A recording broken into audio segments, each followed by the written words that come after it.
Hi, welcome to this brief review on how to multiply fractions. First of all, if you have a fraction like 3/5 times 4/7, the way you multiply is to multiply across the top, so 3 times 4, and also across the bottom, so 5 times 7. So in this particular case, I would get 12 over 35 for my final fraction. You may be wondering, can we multiply a fraction by a non-fraction? The answer is yes. So if I had a fraction 9/7 and I was multiplying it by 10, anytime you have a quantity that is not written as a fraction, you can always express it as a fraction. And now this could be completed using the method I used up above. So 9 times 10 over 7 times 1, or 90 over 7.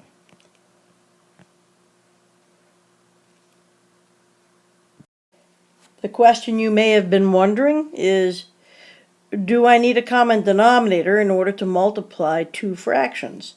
And the answer is no, you should not waste your time getting common denominators. They are not needed to multiply two fractions. The last question that I want to address is whether I should reduce before I multiply, or if I should multiply first, then reduce. The answer is both ways produce the right answer. If you reduce first, however, your numbers will be much smaller and easier to manage. Well, let me illustrate. If I reduce first, I'm saying 3 goes into itself once and 3 goes into 9 3 times. Then when I multiply across the top, I end up multiplying 1 by 11 and 4 by 3, and the resulting answer is 11 over 12. This is certainly a correct answer, and it's written in most reduced form. If I proceed with the problem on the right-hand side by multiplying first, then reducing, I get 33 over 36. And now when it comes time to reduce, I have to say what number goes into 33 and 36 evenly. And of course it's 3. 3 goes into 33 11 times. 3 goes into 36 12 times. And you can see that this resulted in the same fraction as what I had gotten before.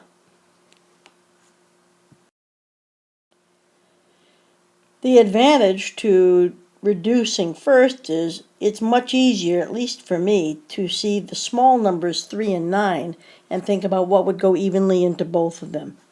With these numbers, they are larger than 3 and 9, and I have to maybe think a little harder as to what goes evenly into both.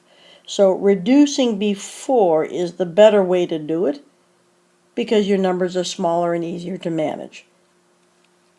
Either way, however, works just fine. Hope this video was helpful.